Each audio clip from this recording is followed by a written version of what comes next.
बुद्ध भगवान एक गांव में उपदेश दे रहे थे। उन्होंने कहा कि हर किसी को धरती माता की तरह सहनशील तथा क्षमाशील होना चाहिए।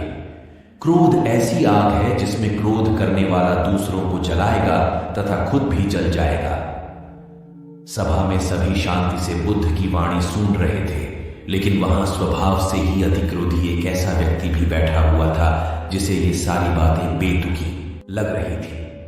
वह कुछ देर ये सब सुनता रहा, फिर अचानक ही बबूला होकर बोलने लगा, तुम पाखंडी हो, बड़ी बड़ी बातें करना यही तुम्हारा काम है।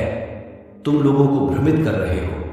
तुम्हारी ये बातें आज के समय में कोई मायने नहीं रखती। ऐसे कई कटु वचनों सुनकर भी बुद्ध शांत रहे। अपनी बातों से ना तो वह दुखी हुए, ना ही कोई प्रतिक्रिया की। यह देखकर वह व्यक्ति और भी क्रोधित हो गया और उसने बुद्ध के मुंह पर थूक कर वहां से चला गया। अगले दिन जब उस व्यक्ति का क्रोध शांत हुआ तो उसे अपने बुरे व्यवहार के कारण पछतावे की आग में जलने लगा और वह उन्हें ढूंढते हुए उसी स्थान पर पहुंचा। पर बुद्ध कहां मिलते, वह तो अपने शिष्यों के साथ पास वाले एक अन्य गांव निकल चुके थे। व्यक्ति ने बुद्ध के बारे में लोगों से पूछा और ढूंढते ढूंढते जहां बुद्ध प्रवचन दे रहे थे वहां पहुंच गया। उन्हें देखते ही वह उनके चरणों में गिर पड़ा और बोला, मुझे क्षमा कीजिए प्रभु। बुद्ध ने पूछा, कौन हो भाई? तुम्हें क्या हुआ है? क्यों क्षमा मांग रहे हो? उसने कहा, क्या आप भूल गए? मैं वही हूं जिसने कल आपके साथ बहुत बुरा व्यवहार किया था। मैं शर्मिंदा हूं। मैं मेरे दुष्ट आचरण की क्षमा याचना करने आया हूं।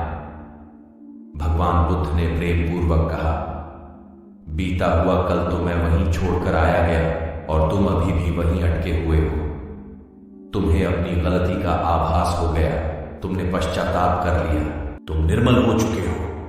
अब तुम आज में प्रवेश करो। बुरी बातें तथा बुरी घटनाएं याद करते रहने से वर्तमान और भविष्य दोनों बिगड़ते जाते हैं।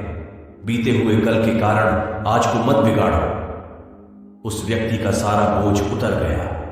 उसने भगवान बुद्ध के चरणों में पड़कर क्रोध त्याग का तथा क्षमाशीलता का संकल्प लिया।